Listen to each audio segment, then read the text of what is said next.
Hello, friends. It is Wednesday, 11:30 a.m., which means it's time for the Red versus Blue Let's Play. We're going to be hopping in to the ThreatGEN Red versus Blue cybersecurity gamification platform today. And over the next hour, I will be playing as the blue team.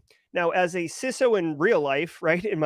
In real life, I'm responsible for building cybersecurity programs that are both appropriate for the business size, the business vertical, the resources available, and for maturing those programs to a level that is reasonable for that particular business. Right? It's always a balance. It's always risk based. Right? You're not just shooting for the moon every single time. So in this particular episode, we're going to be going heads up against a red team operator that is based on AI behavior. It is an active adversary simulation. I will be walking you through all of the decisions I make as I go from a virtual green field of a cyber defense posture all the way up to hopefully the win condition of securing all of the assets in my environment, essentially making it as hardened as it can be. That would basically really protect it from most adversaries, minus APTs, and when you have end users who compromise your environment that you didn't know about. So I hope you join us for the next hour. Chat will be brought in. Feel free to ask your questions. If you're looking to learn more about the cybersecurity industry, especially on the defensive side, drop your questions in chat. I will do my best to answer them. Clint Bodungen, famous offensive security pen tester on industrial control systems, wrote the book on it, will be joining us in stream so he can bring that red side of the house. So I hope you can join us. I hope you have fun. Let's hop in the simulator and get after it.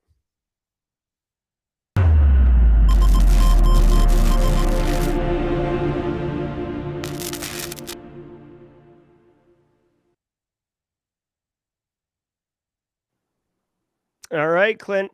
I just want to give you an opportunity to say hi to chat before I take the full screen and we get busy. Hi, chat. Excellent. Thank you so much, Clint. All right, let's get into it. All right, guys. So I am a NIST cybersecurity framework advocate where I can, right? Sometimes it's not always appropriate, but my mindset, my methodology today will be with the NIST CSF. I'm going to do single player, play as the blue team. Let's go ahead and keep it a manufacturing plant today. You can see as we jump into the simulator, it does, if it's your first time playing in the simulator, it does give you a bit of a explanation on what we're doing here and what the win conditions are. And you could see eliminate all vulnerabilities. Win condition 1. That is what I am thinking is my win condition. Let's hop into it. Okay, you can see here's my beautiful manufacturing plant. We are manufacturing, we make all the nickels for the United States government. That is what we are manufacturing here. There's a shortage, though, currently. There is a shortage. That's why we got the contract, Clint. We're pumping out nickels up in here. All right, here is our network environment. If you're not familiar, just really briefly, information security practitioners are responsible for securing the environment, but we're required to work with the IT brethren on understanding where those assets are. How do we, update them, keep them patched, etc. Even where they're deployed. You can see on the left here, we've got our kind of our, IT infrastructure, our AD server. As we begin to add firewalls and stuff like that, it'll show up here. Here's our user land, if you will, bunch of Carls up in here. And then our engineering workstation. This is our manufacturing side of the house. This is kind of the control areas, very sensitive assets up in here. And then down here are the actual systems that are controlling the cyber physical systems that are, making our nickels, right? So let's jump in, look at our kind of scaffolded taxonomy on what we can do, right? We can't obviously do advanced level stuff until we've put in the basic foundational stuff. I've got $50,000 budget from my CFO as the chief information security officer, 50 grand. In reality, that is what I would call a shoestring budget, depending on what size of the organization we're at. 50 grand doesn't go very far. But it's important to remember that this is not relevant to real world dollars. This is this is threat dollars. So 50,000 equates to how expensive things are in this microcosm of the ThreatGEN game world. Agreed. It could And be this like does, 5 million or so. I don't know in real world. yeah, but the thing is, this gives us at least a controlled environment where the cost of certain controls are commensurate with like what our budget is and stuff like that. Clint's right. Like a real budget would probably be a couple $100,000 for a mid-sized org, like the nickel making place that we are right now. But it's so hard to say because a gateway firewall could cost $3,000 or it could cost $200,000, right? It all depends on feature set, vendor, etc. So we're definitely going to put a gateway firewall in. That's first and foremost. And then I'm a huge advocate of policies and procedures. So let's do that. Actually, you know what?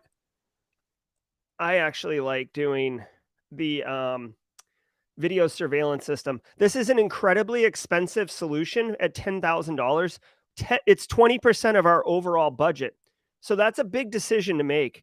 But I believe that we have two kind of threat vectors, right? When we're thinking of attackers, their threat vectors are basically remote or on-prem. And we need to do things to kind of shore it up. The perimeter firewall that I just laid right here, this main firewall, this protects us in some capacity from the internet. So that's our remote attacker. So we've already shored that up.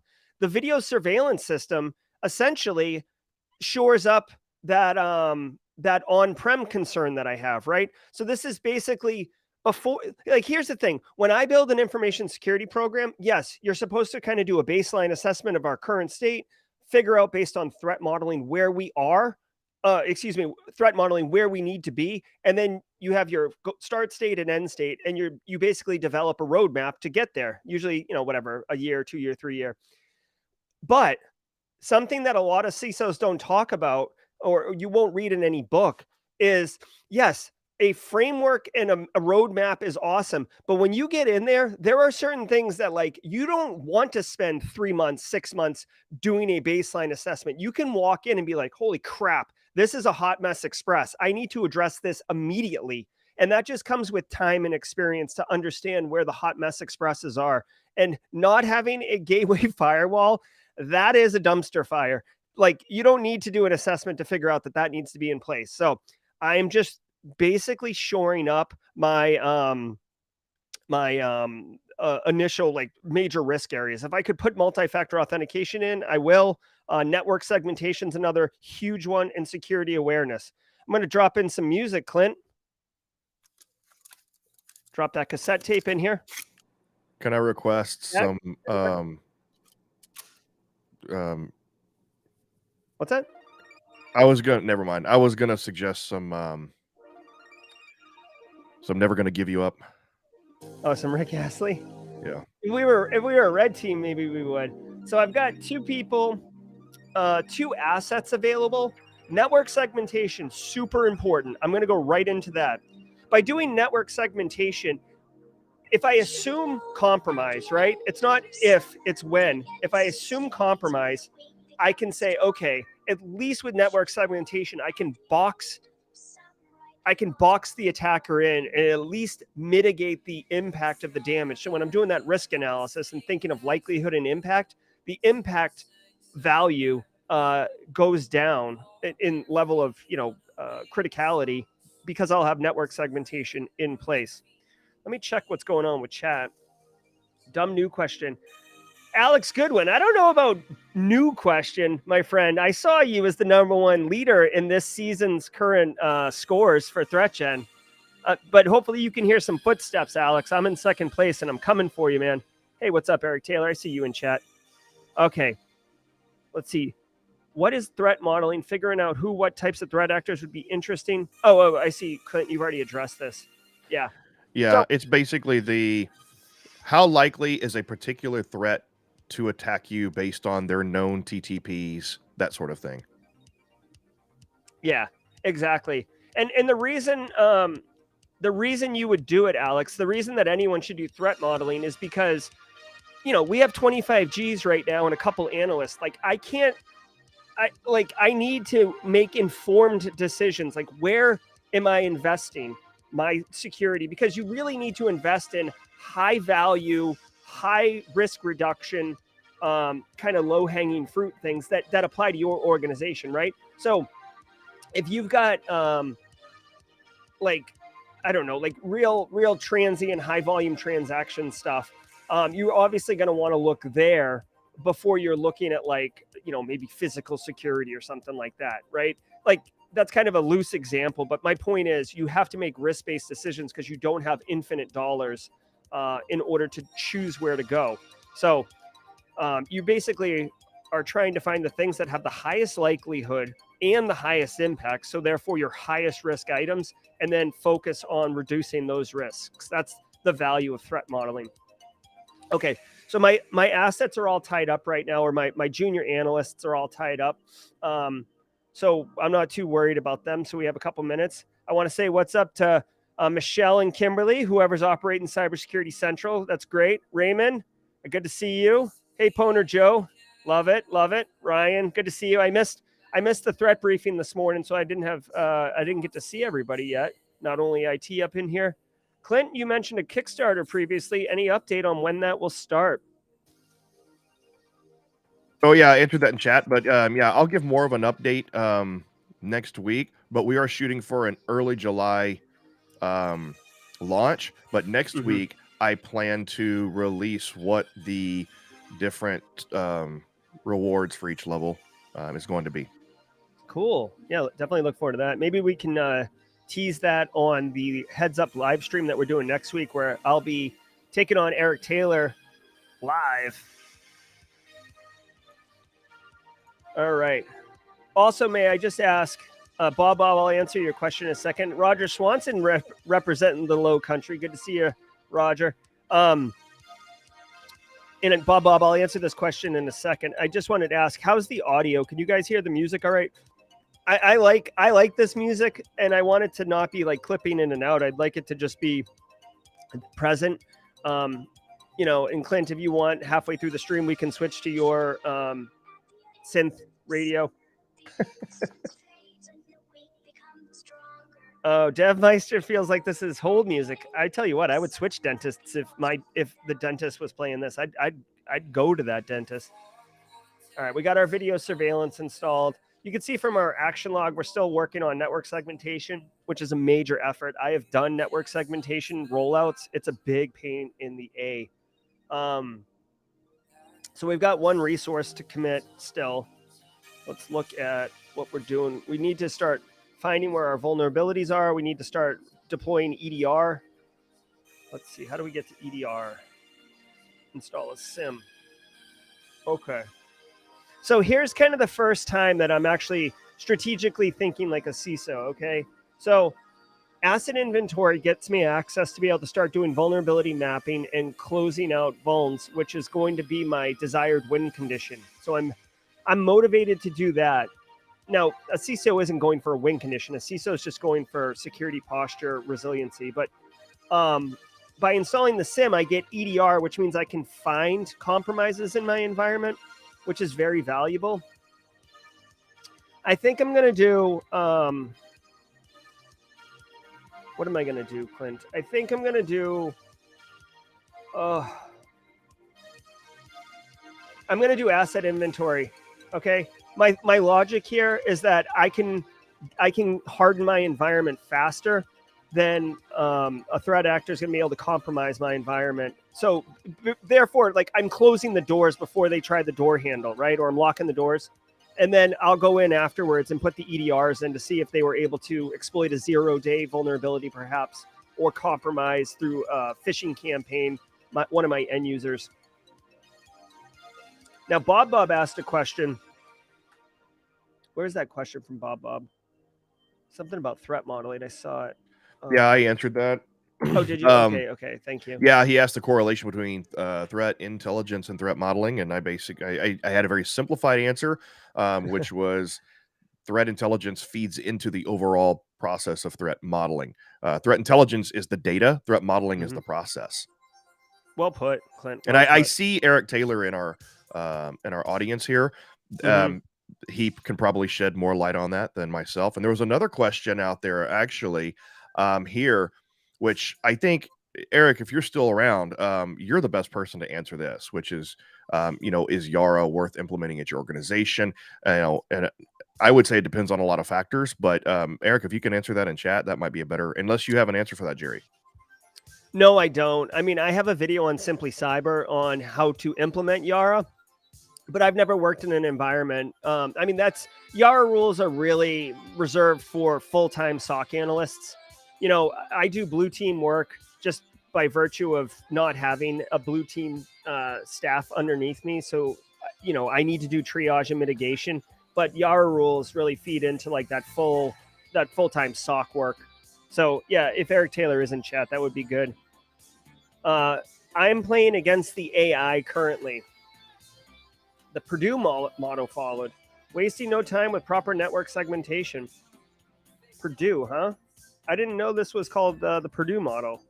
Clint, is that historically accurate? Did Purdue pioneer the network segmentation? Yes and no. I think calling it the Purdue model is just now like calling a tissue Kleenex. I see. Yeah, but it was mostly referenced initially by Purdue. I wouldn't say they created it, but in the OT space, the ICS and OT space, it's referenced as the Purdue model. But it's just, I mean, people have to realize that it's not the end all be all, right? Just proper network segmentation is what's important, and there are guidelines, but proper network segmentation depends 100% upon your specific environment. Definitely. And I see Bob's question. Bob, I'm not sure what you're asking about. Is it handled by the same person or team? I can answer that. I was in the process of typing that right now, Okay, so cool. It's easy for me to just say it. So threat intelligence and who handles threat intelligence versus who handles threat modeling. Is it the same person or the same team? That depends on your organization. But I will say that threat modeling is typically handled by the person who's responsible for your cyber risk management, and threat intelligence is under the responsibility of whatever team or person it is to gather threat intelligence. That could be, do you have a threat intelligence team? Is that your SOC, or is it your risk team? It just really depends. But just remember, threat intelligence is the data. Threat modeling is the process. So I've elected to do policies and procedures because I want to unlock this tree right here that'll allow me to get to security awareness, which is hugely valuable. In the context of the game, I think it helps with physical penetration. So I think between security awareness and video cameras, I'll be good on-prem, and I'll start focusing on hardening my assets from the outside in, with a little dash of priority systems like AD server and stuff like that. But I want to now get into installing my SIM next. I was going to install the SIM. Here's another kind of reality that is really highlighted in the game. I want to install the SIM, but it's one asset, and I don't really have any other activities that I could do for one asset. I guess I could do a VPN.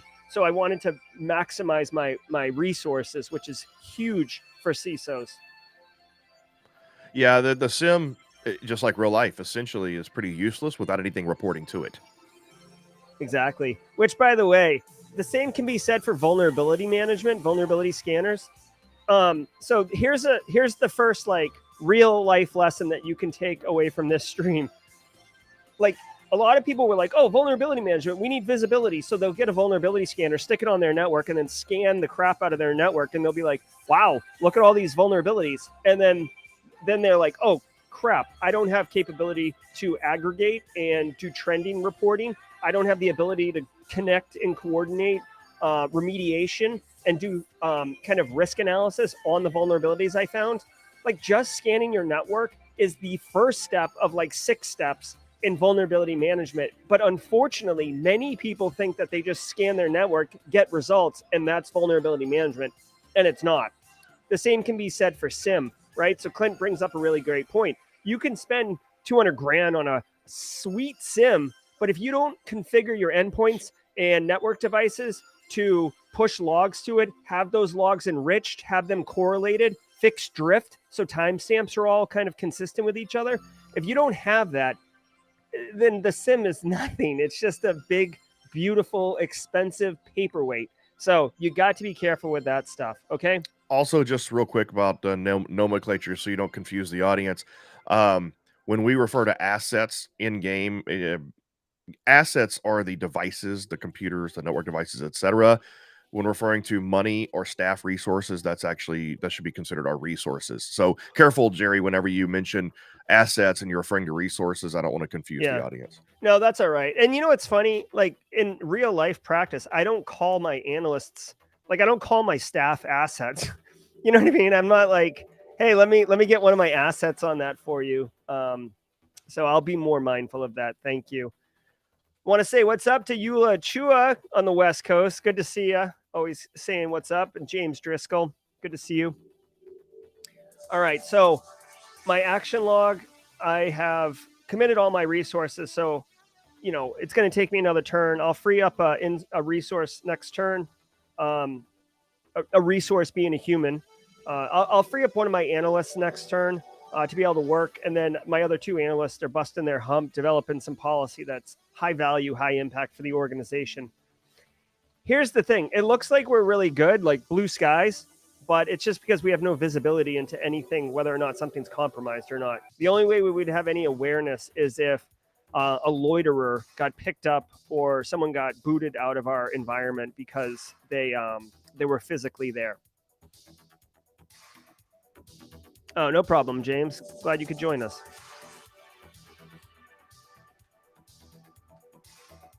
All right. We've completed our asset inventory. You can't protect what you don't know you have. Exactly. That's why Shadow IT being assets and computers and switches and stuff that people bring in, Carl brings in and puts on our network in order to like help themselves.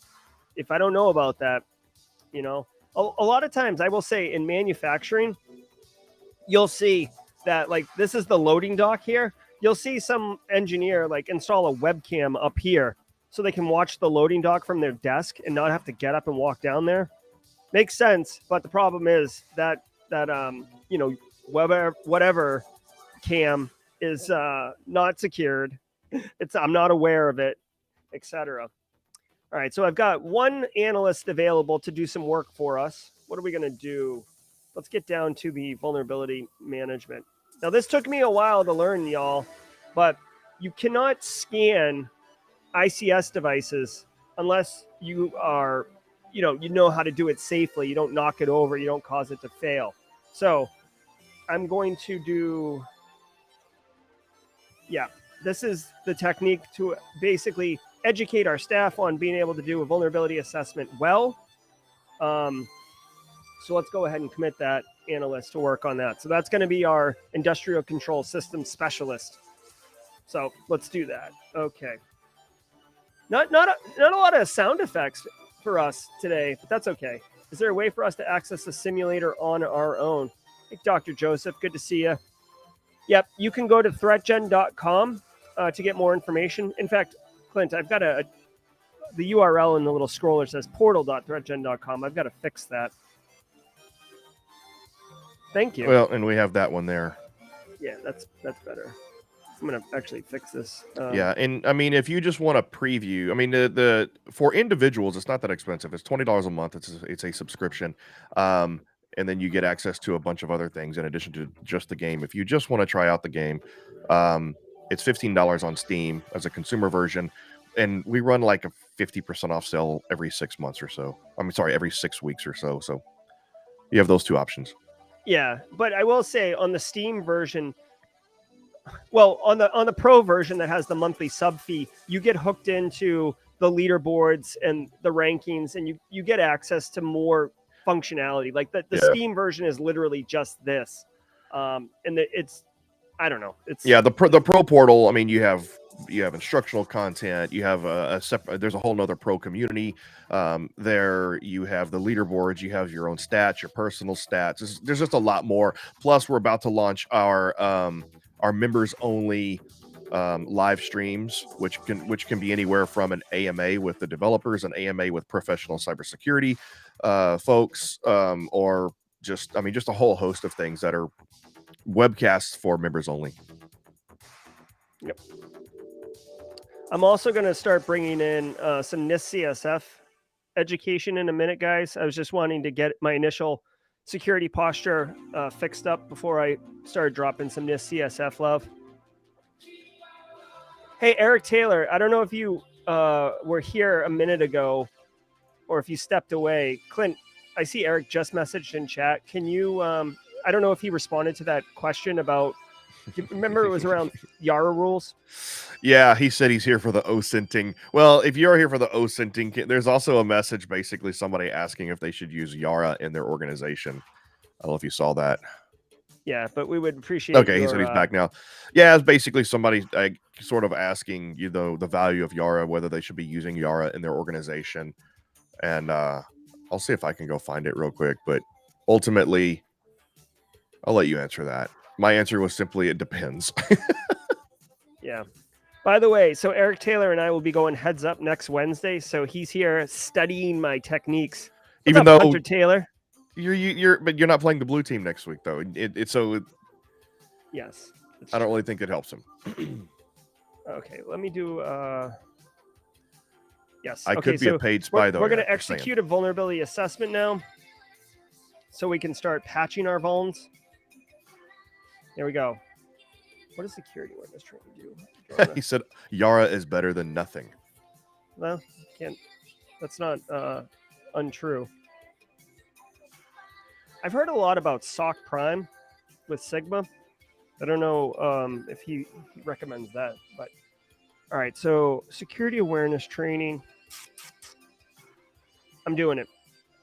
In real life, I cannot emphasize how important security awareness training is, y'all. Like, consistent messaging helps change end user behavior, improve cyber hygiene, and most importantly, it adds a face to the cybersecurity office. So when people when Carl accidentally clicks on something and gets scared, they don't feel intimidated or wanting to, say nothing. They feel like they've got a relationship already established with the cybersecurity office, information security office, so they can reach out to you and be like, "Hey, what's up? Let's do this."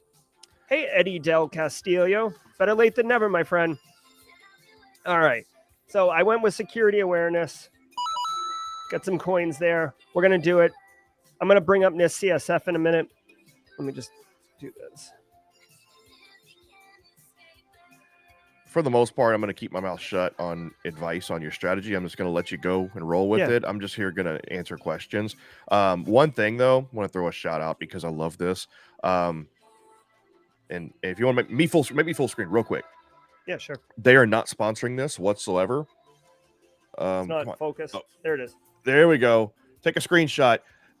They just released their ICS OT core deck along with Dragos. And I just want to point out that I'm a huge fan of this. It's awesome. And Backdoors and Breaches makes a perfect analog companion to Red versus Blue. If you want to, turn off the computers and play something analog and have fun with some incident response exercises, it's excellent. So I just have to throw that out there. I like it so much. I'm promoting it for free with no sponsorship costs because I believe in it that much. So excellent analog companion to Red versus Blue. It's so good. It's so good. I might even, you know what? When I go to Black Hat DEF CON this year, they sent me like 20 decks to hand out and stuff. And then, but their version, they have a new version. So the core decks, they have version 2 out now. They have a version 1 expansion deck, or is a version 2 or version 1.1? Yeah, version 2. And there's a 1.1 expansion deck, I think. But this ICS OT, if you're into ICS and OT, excellent. It was like, I would say excellent. What is it? Love it. Love it. I'm a Backdoors and Breaches evangelist. I love it. I need to re-add that to my soundboard here. All right, so we've got ICS safe testing methods in. I think we're still doing security awareness training. We got one. This is a perfect time to do something for one. Now, what are we going to do? This is me thinking as let's install the SIM now. This is a perfect one turn, one thing. Right,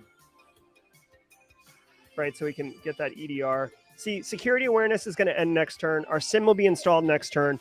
It's going to look like a hot mess express on this map, because we're actually going to learn how jacked up our situation is. So let's get ready.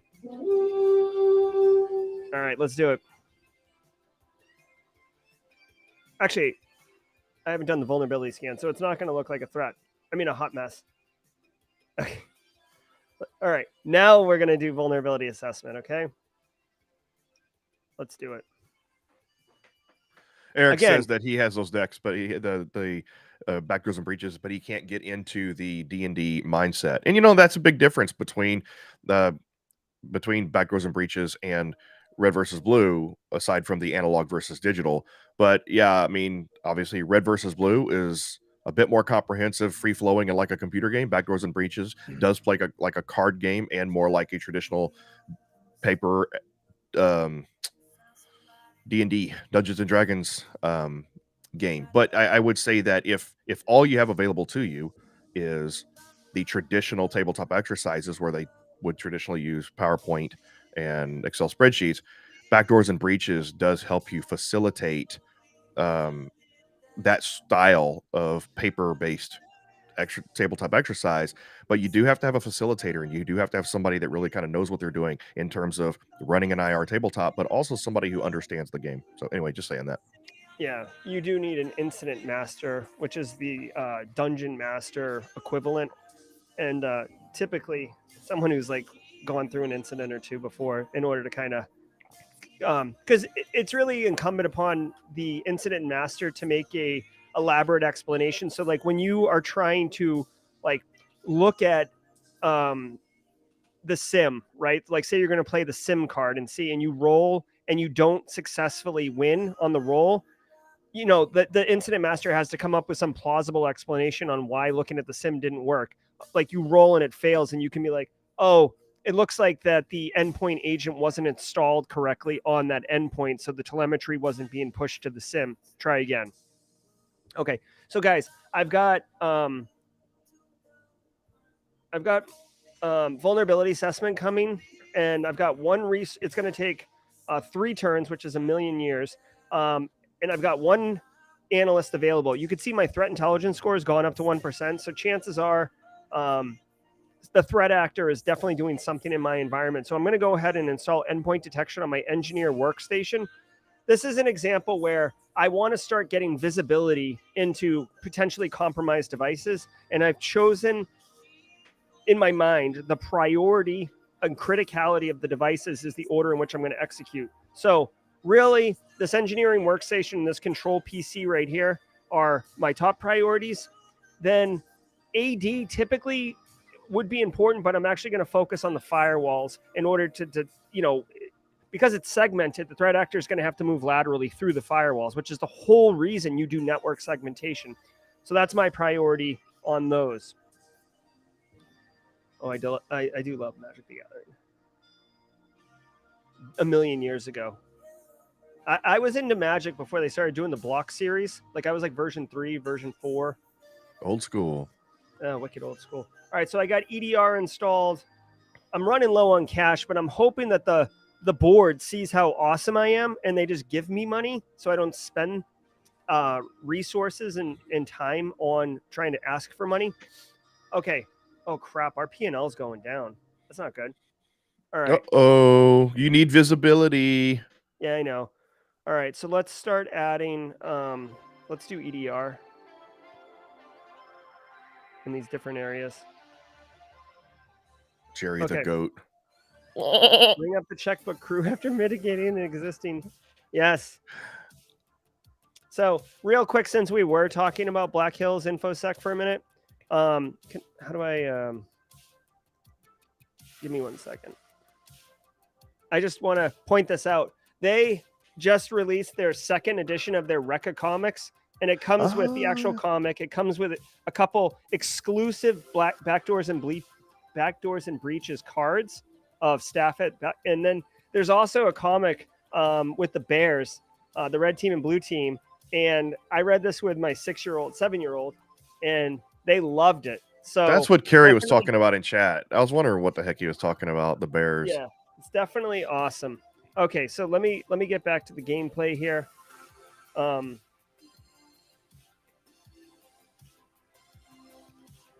Okay, so I've committed all my analysts to working on this stuff. My P&L is going down, which means that I've got compromises going on, maybe data exfil. I don't like it. It's giving me some tummy trouble. So let's hope for the best, okay? Still want to talk about NIST CSF, but all right. P&L is kind of holding steady. I've got one resource, my vulnerabilities. All right. I'm going to keep installing EDR on my network, like basically my network segmentation firewalls.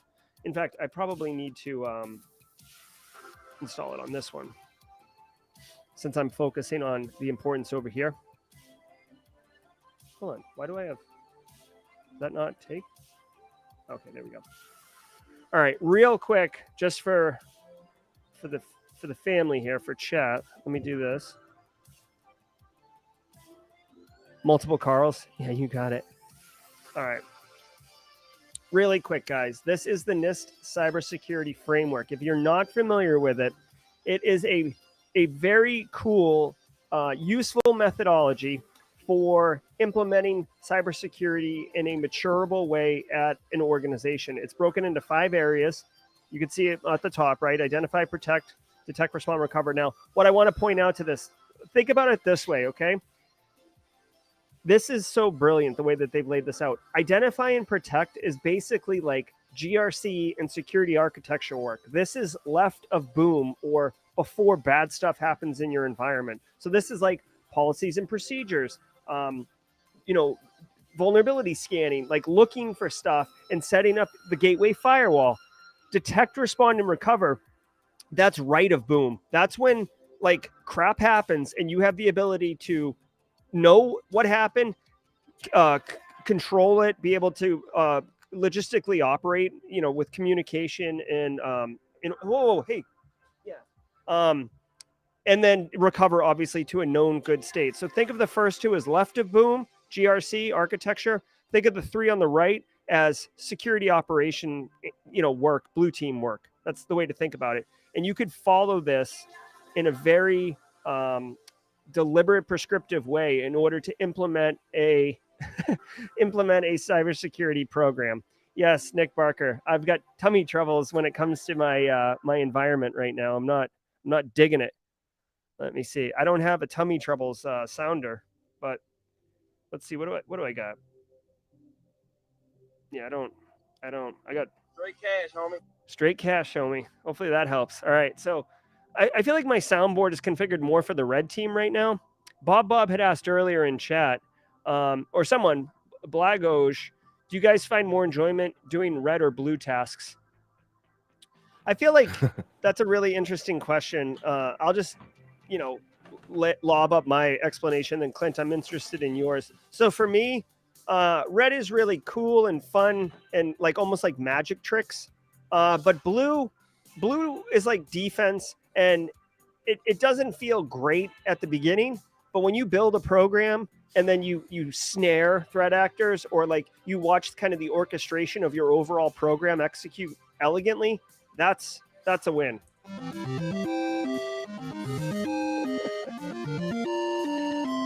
What about you, Clint? You like operating red or blue? So I've done both extensively throughout my career, but initially, I was originally a hacker from the 90s and technically from the 80s, but I started my career off as a hacker, and I gravitate towards extreme puzzle solving. That's why CTFs are so great for the hard skills and red teaming. But blue team obviously has its technical side too, command line and writing scripts and automation and PowerShells and also with configuring, IOC rules and stuff like that. In a SOC and blue teaming has its own level of playing chess. So they're equal in terms of the level of technicality you can get into and the level of chess and cat and mouse chasing that you do. It just really depends on, do you want to be, and even blue team even has threat hunting, right? So it just depends, do you like to break stuff or fix stuff? That's what it comes down to. Do you like to catch bad guys, or do you like to play the part of the bad guy? And Also, red team has more immediate gratification because you know you succeed if you pop a box, whereas blue team, you only know if you succeed if you catch somebody. Otherwise, you don't know if you're succeeding or not when there's silence on the wire. So that's my explanation. No, it's really well put. All right, I got to install NIDs here. NIDs are 2,000 a piece. I need to install 4 of them. That's not good. So normally I would install it here, but I do have EDR on my engineering workstation and down here. So I'm actually going to install it in the DMZ, hoping that, basically, if you think about network segmentation, there's the internet, then there's the DMZ, then there's your internal in a basic network segmentation. So for putting NIDs in the IDS, it kind of shows me, it's like that first kind of canary in the coal mine to tell me that there's a hot mess going on up in there.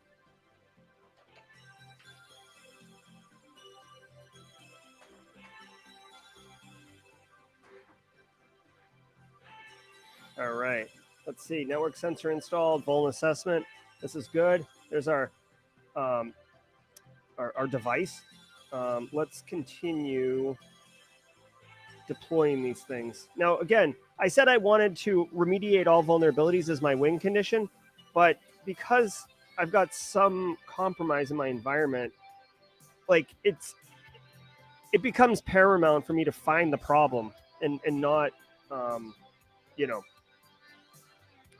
just ignore it. Okay, so again, I'm going to put it over here. Well, okay. I'm going to play this like I would a CISO in real life. This IT infrastructure is much more important than the end user land, right? Chances of compromise are pretty good over here, but these users should, if it's my environment, they're going to have low privileged access. But over here is where like domain admins log in and stuff like that. So I'm going to put it there. I'm going to do another one.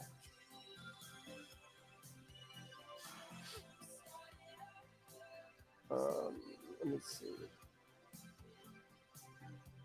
I'll put it in user land. This stinks. I don't know if the board's going to give me money. They probably will be inclined to give it to you now that you've at least done a vulnerability assessment.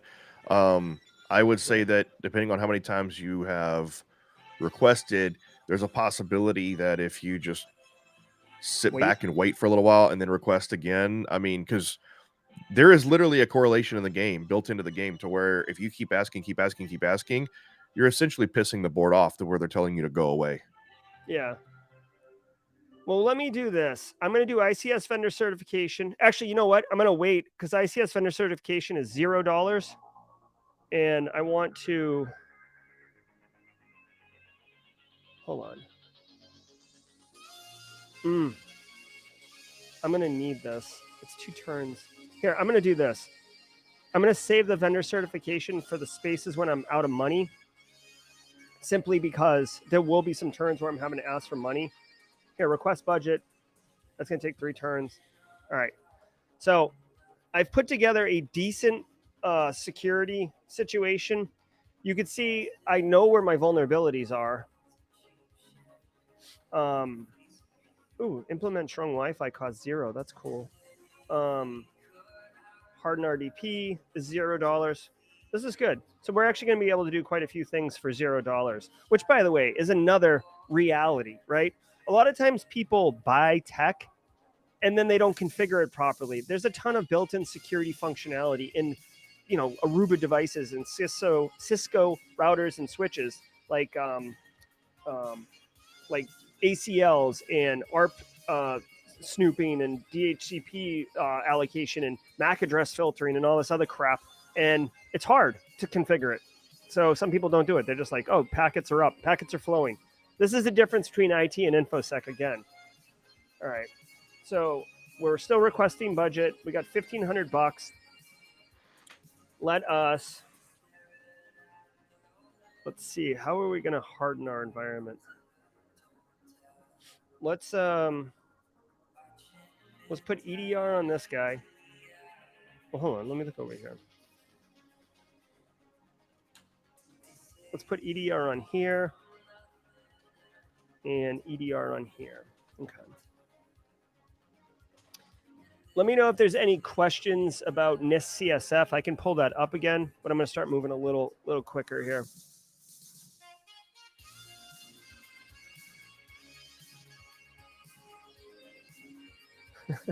Bob wants to know whose idea was it to configure the board to be sensitive. Yeah, and that was me from lots of experience. Based on reality. All right, so I just want to make sure that I've properly, I can patch my, oh, I see. Okay. So I want to start patching stuff, which, oh my gosh. No, that's not what I want. I want to do vendor certification, which allows me to apply patches to ICS equipment, which is huge. So let's do one more endpoint detection and response. I feel like I've got it on all of my devices. Yeah, this is good.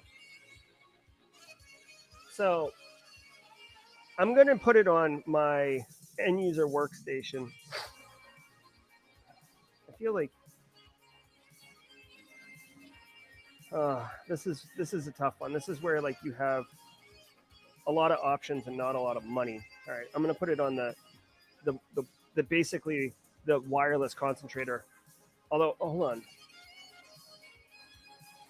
I'm going to install it on the terminal server, which should be accessible from the internet, right? That's kind of the VPN concentrator where the normal end users kind of terminate and make a connection into your environment.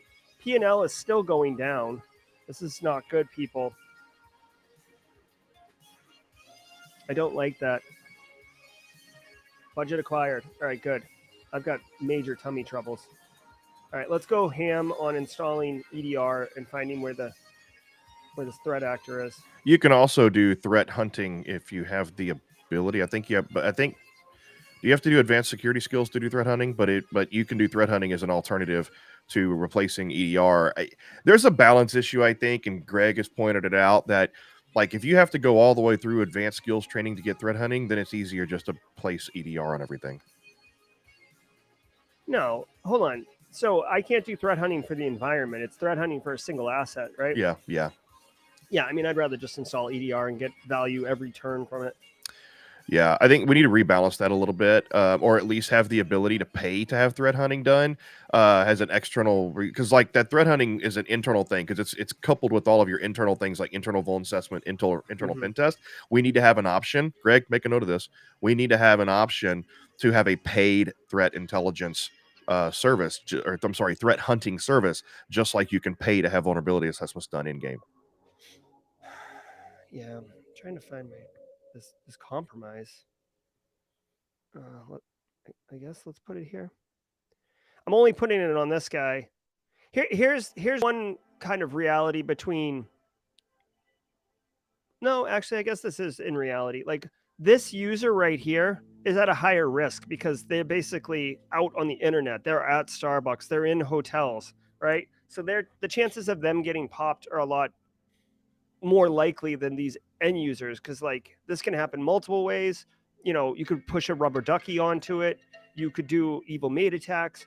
This has to be more of like falling for a fish or something. What's up, Believe Your Heart? Good to see you. I do not think we have Harden RDP to shut down the highway in the OT kit. Gezumped. Yep. As far as logs go, oh, there we go. We finally found the asset. I don't see it. It must have been that remote end user, which again doesn't surprise me because they're at a higher risk of compromise.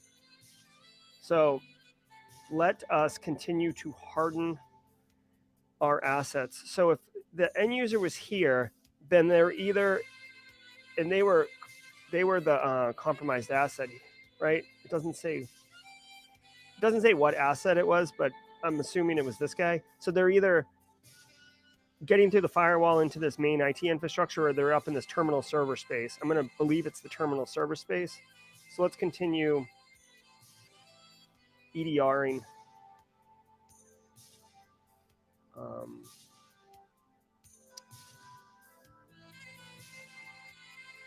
Okay, do I want to harden RDP? What does harden RDP do for me? Removes insecure remote desktop connections. This is especially important for workstations that have remote desktop connections to critical assets. All right, so let's do that. It's going to take 2 turns, which stinks, but you know, it is what it is.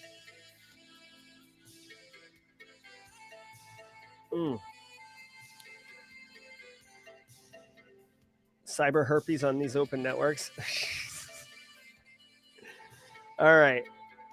P&L is staying okay in high yellow. If it gets down into the red, we're not. We're like we basically get fired and the business goes under. All right. All right. Hold on. Oh, there's this guy. All right. So unfortunately, I feel like I have to activate EDR. Let's do EDR. Activating IR takes. I said EDR, but I meant activate IR. Activating IR does take 1 analyst to do, or it takes 1 turn to do. You can see it there on the left. So what I'm going to try to do is I'm going to try to maximize these 2 junior analysts to do something of value, and then activate IR.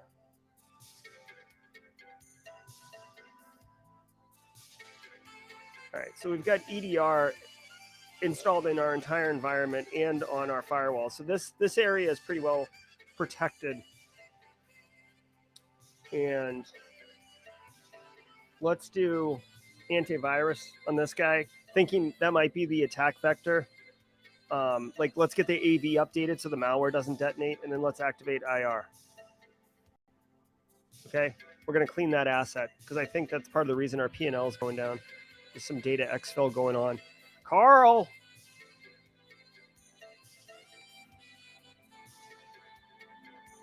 How learn is course all money and certificate? Money people only learn is course and language problem. Money, money. Not sure. I'm not sure, believe in your heart. What exactly you're saying. If you can clarify your statement, I'd love to get your thoughts on it.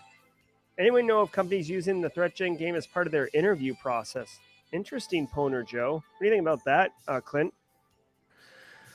I think that it's a great idea, and I think that it's something that we've talked about internally about how to help actually facilitate that and make it easier for companies to do so. But as is, the game would be an excellent tool to use it during the interview process. Basically, kind of have them play as blue team or red team, and just say, "Here, go. How show me how well you do," and then have them download the report at the end of the game, so you can analyze it. And by the way, our downloadable reports will be improving when 1.10 drops.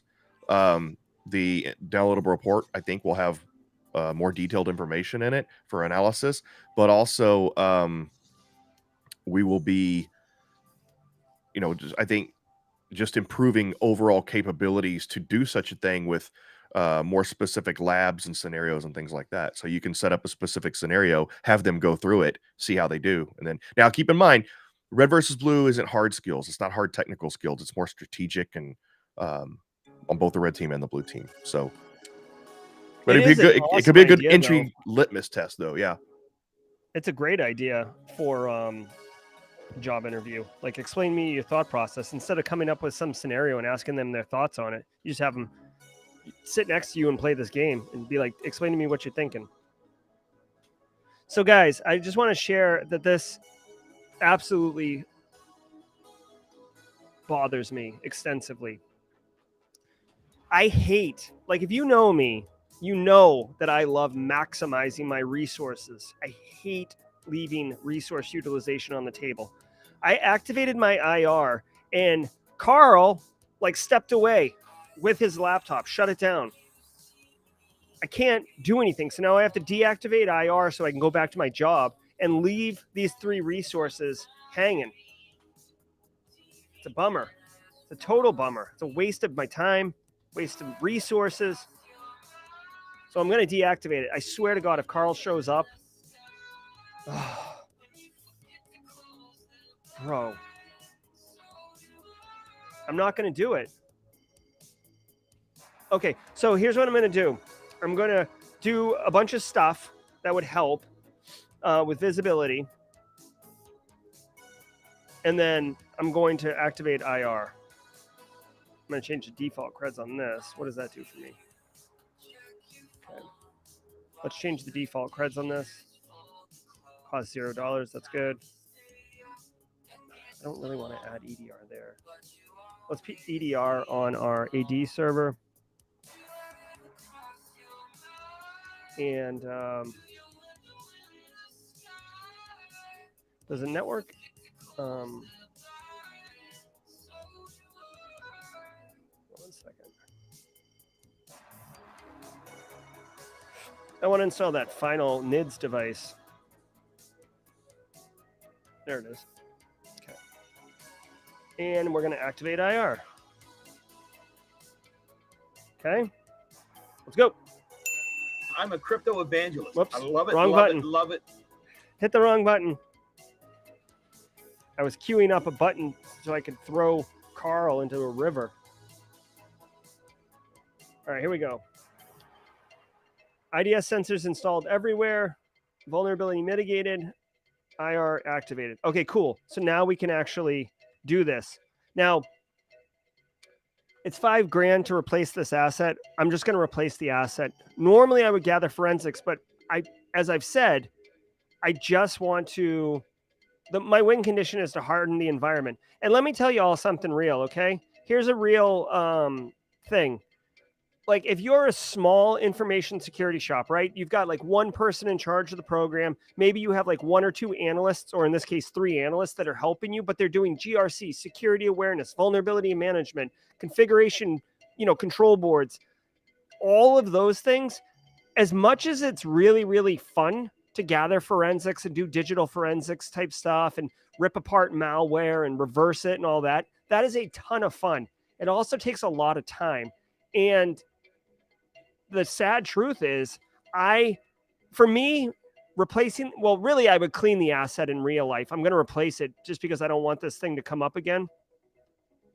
But in real life, you wouldn't do forensics because you just don't have time for it.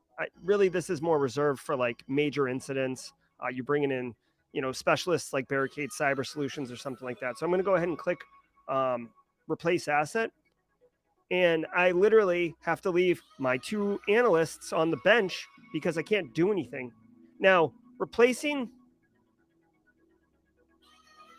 the asset takes 1 turn. So I'm going to deactivate IR also, with the idea that it's like replaced and I deactivate IR at the same time. So Les, we can run vulnerability scans on the environment, which we've already done, which is why we have all that visibility of like, system hardening default creds, system patches are missing, the firmware is not updated. Like, that's what we have visibility of.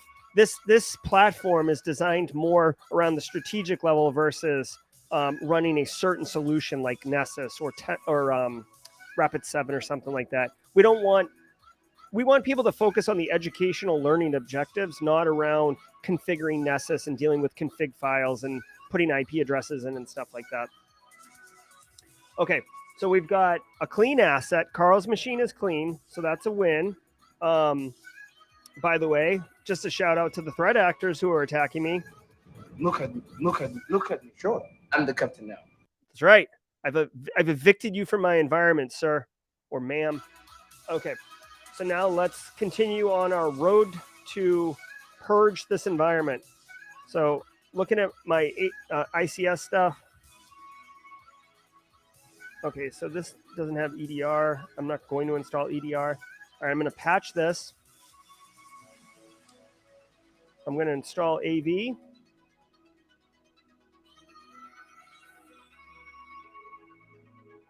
Clint. Oh, I see. Weak password is a vulnerability, but you can't patch it. You need Correct. You need to implement strong passwords, which is what I'm going to do right now. Okay. I've got 1 resource left.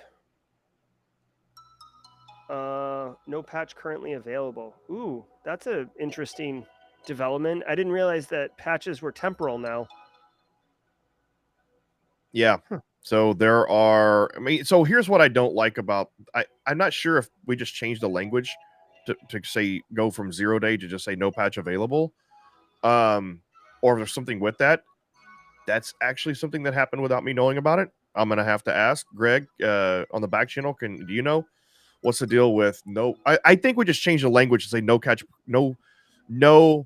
currently available rather than calling it a 0 day. I like calling it a 0 day personally, but it makes more sense to say no patch currently available. Yeah. Now, just so you know, now there can be more than one patch. There can be more than one type of vulnerability on each machine now. And I do think that vulnerabilities can be reintroduced, or I don't know. I know at one time we were talking about the vulnerabilities can be reintroduced. Oh shit! Hold on, I got to do something really quickly. Crap. Implement strong Wi-Fi. Not really what I want. Oh, damn I it. was getting long-winded. Anyway, I'll answer this later. I mean, you can answer now. I got 3 minutes. I was listening. Yeah, if you want to finish answering that, I'm actually gonna work on my strategy right now.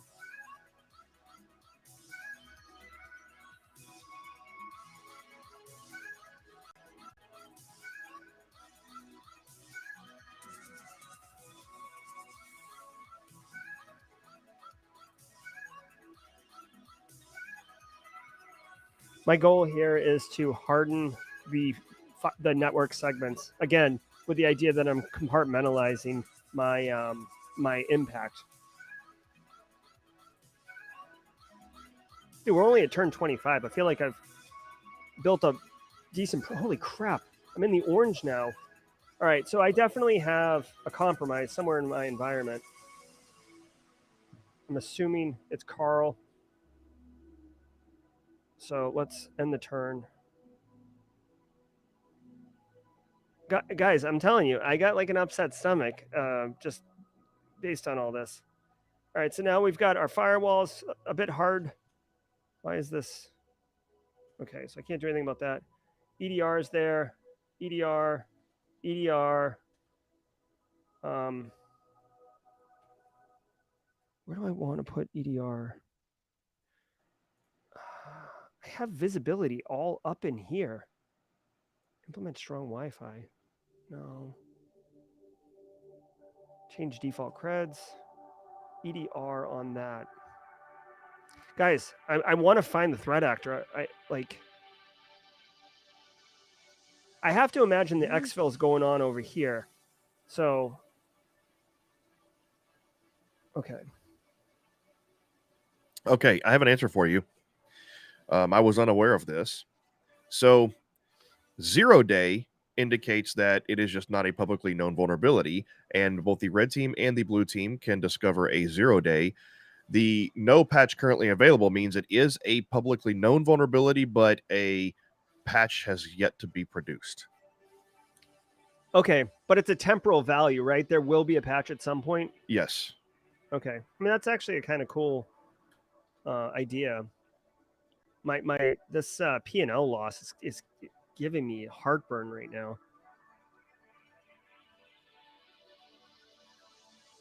All right, compromised asset detected. Multiple compromised assets detected. I knew it. I'm on to you.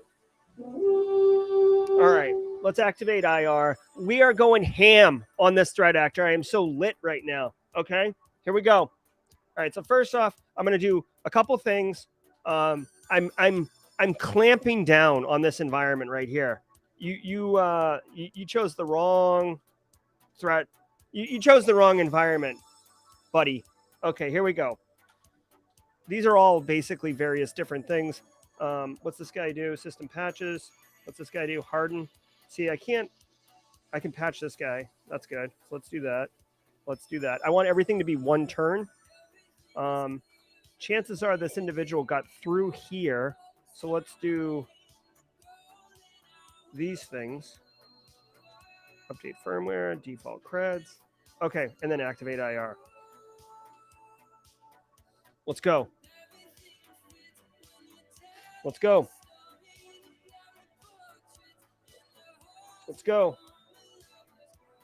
Okay, intruder was arrested. Unauthorized person was caught trying to enter the facility. Good thing we had those cameras. Okay. Okay. So we got this person arrested. Firmware is updated. That's good. IR activated. Let's clean these assets. Okay. Now, why would we disconnect it from the network? This prevents unauthorized data excel and prevents adversaries from pivoting or remotely controlling assets. Now, here's the thing. Disconnecting these assets is fine, but it takes a turn. It doesn't help me, and I'm already in the orange on the P&L. The only reason I would disconnect it from the network is so I could then gather forensics at the same time, but that's not a thing for me. So what I'm going to do is I got to look at how much it costs to. Okay, I just got to say something. Mhm. This is some fun happenstance trivia. One of those compromised boxes, the host name that was automatically generated with an Easter egg insert that we have. So the last name, look at that. Is that A Bodungen? R. Oh, Bodungen. never mind. I was going to say, if it's A Bodungen, that is literally my wife. That would have been funny. All right, guys, I'm going to. Here's the thing. It costs $10,000 to replace these assets, which is huge. I'm going to replace the assets. I want to clean them, but I don't want to be in IR for 2 full turns. Like, nobody's got time for that. Okay. So I'm going to drop 10 grand, replace both assets, and deactivate IR because I can't really do anything else of value.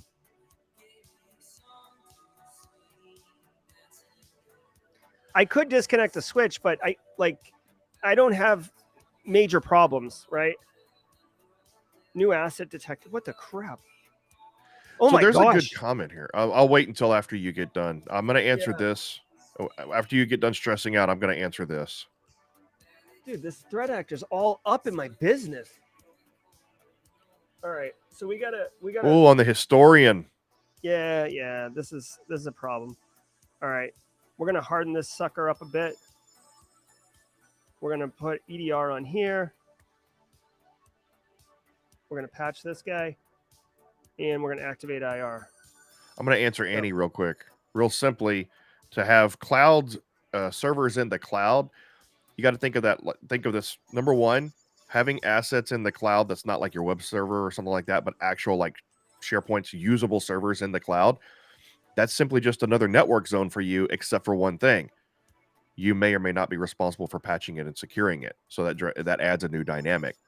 We are going to have a few of those scenarios coming up in Red versus Blue. I've deactivated. I've opted to replace this asset. I strongly thought about cleaning it, but as long as I've got dollar bills, I'm interested in going for the high roller package, right? I don't know what Bob's saying. But I think, yeah, but I mean, you have IDS sensors in the networks that are compromised, unless you put them there after the fact. But it's quite possible that the red team could be on site. Yep. Well, this is going to take one turn. I'm going to deactivate IR also because that asset's going to be replaced.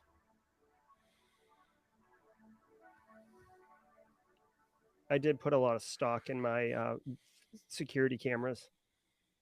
Okay. All right. So now our environment. Holy crap! Look at my P&L, man. Oh no! Oh no! How do I get my P&L up? This is probably I have never seen anybody lose a P&L victory against the computer before. I'm sure it's happened, but I've never seen it. Dude, I mean, I hope P&L can go back up, right? I mean, yeah, it can go back up. You have to clean the device, though. You have to figure out where the compromise is and clean it. Yeah. I've got EDR everywhere. Not everywhere, but I mean, like most places.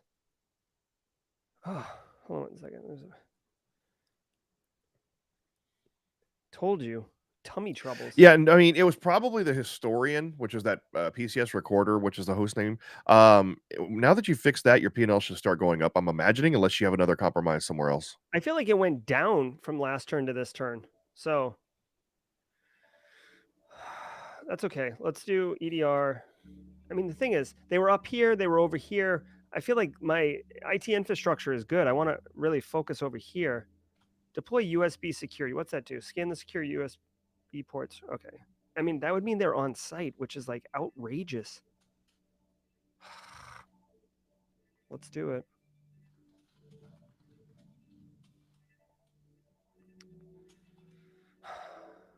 All right, here we go. I want to cry. I want to cry. I feel like I'm about to lose. You have 5 turns to get out of the red total. Okay. Well, it hasn't moved. Hasn't moved. I've got EDR everywhere. Well, No not pressure, but everywhere. I think losing a P&L loss, being an internal ThreatGEN employee and losing a P&L loss against the computer is grounds for ridicule internally at ThreatGEN. Oh my God. I can't deal with this. So, I mean, installing AV isn't going to like detect a compromise. Dude. I think it is going up, though. Is it? Okay. Maybe. I don't know. Maybe I'm just seeing things. Eric Taylor. Come on, let's go. I love it, Frog Dog. Save those tears for next week. Oh. God. All right, here we go, guys. I'm going to hit end turn. Next week's going to be epic. Come on, go to the orange. Loiter removed from perimeter. Good. They were on site, maybe dropping. It's going up. It is going up a little bit, but you may. Ooh, I think you got like 1 or 2 turns to get that in the orange. All right. Well, how the heck do I? Okay. I have, dude. I have EDR on every. Well, not this one, not that one. I have EDR on a lot of things. Like, hold on. You can't do data exfil from like a switch. EDR is on all of these things. Hold on. I should be able to see. Where's. Hold on. God damn. I'm like, I'm going to need Pepto. I'm like a real. Like, I need Pepto. I'm like flipping out in a simulation right now. Ugh. Look at it. I've got an EDR in almost everywhere. EDR isn't going to help my P&L though, right? It's just going to help me detect the problem. All right. Let's damn it.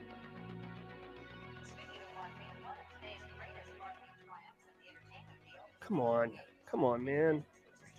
Why can't I do anything? Install AV. Install AV. See, they're on-premise, though. What can I do for my on-prem stuff? Like, they've been on-prem twice now. Obviously, they've got a, strong interest in that. Implement strong Wi-Fi. Let's see. Okay. I mean, that wouldn't hurt. Maybe stop them. All right, let's go. Please, please, please, please, please, please, please, please, please, please, please. Bob said I failed the job interview. Here we go. Oh, look at how close this is to orange, Clint. Oh, I think you got 1 more turn.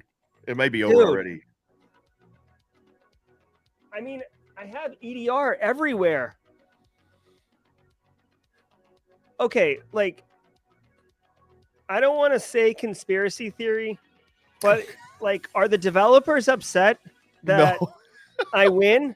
So they're queued on my user account. Just because the AI, just because the AI actually did well for once. I haven't lost yet. Yes, you have. You've lost red team before in the past. No. Not on I blue meant team, though. this game. Oh. So I'm going to install EDR on everything. Dude, something got compromised. I immediately addressed it. I have EDR everywhere. Come on. Yeah. Oh. Dude, this is some. Go look at the results. Where were they? That way I can... Wait. Go back. View the results. Wait. There's nothing compromised. That's what I'm saying. Oh, that's because it was still going up. Your recovery... So you cleaned it, but so there's nothing currently compromised, but it's the P&L still has a recovery time. You have to get out of the red in 5 turns. So your recovery rate. Yeah, but how did it cascade into the red so quickly? Probably, I don't know, because I didn't see. You know what? You have to download the report, and we have to look and see what all was compromised through over time. Just download the report, and we can analyze the red team actions and see what happened. Because I'm curious on what happened too. They said 2 USB drops here. Right? So 2 USB drops. So they probably they were probably able to get data exfiltration plus destructive malware on very important hosts. Like what hosts? Look at this. Nothing. Yeah, Greg is saying data exfiltration on key devices is most likely what happened. Maybe also destructive malware. And Greg would know. He plays the game more than anybody. Ugh. So they had visibility on these devices. Dang. So they had that. This was the remote user. They had visibility on the PLCs because they had access to the recorder, to the historian. That doesn't mean they had control over the PLCs. Yeah, I mean, they didn't even know what devices these were. They got on site. It was all your historian. Yeah, data exfiltration and probably destructive malware on the historian. We'd have to go through and look at the red team logs to see exactly what success is.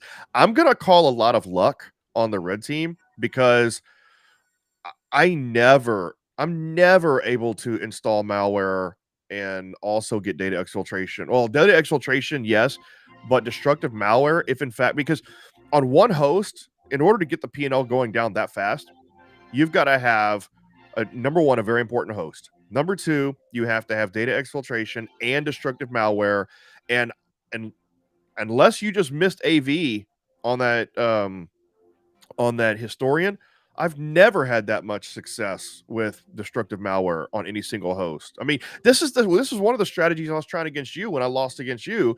I was trying to P&L you, and I was putting malware and destructive malware and doing data exfiltration, and I couldn't get your P&L to go down that fast. So it was missing antivirus, Clint, according to this. There you go.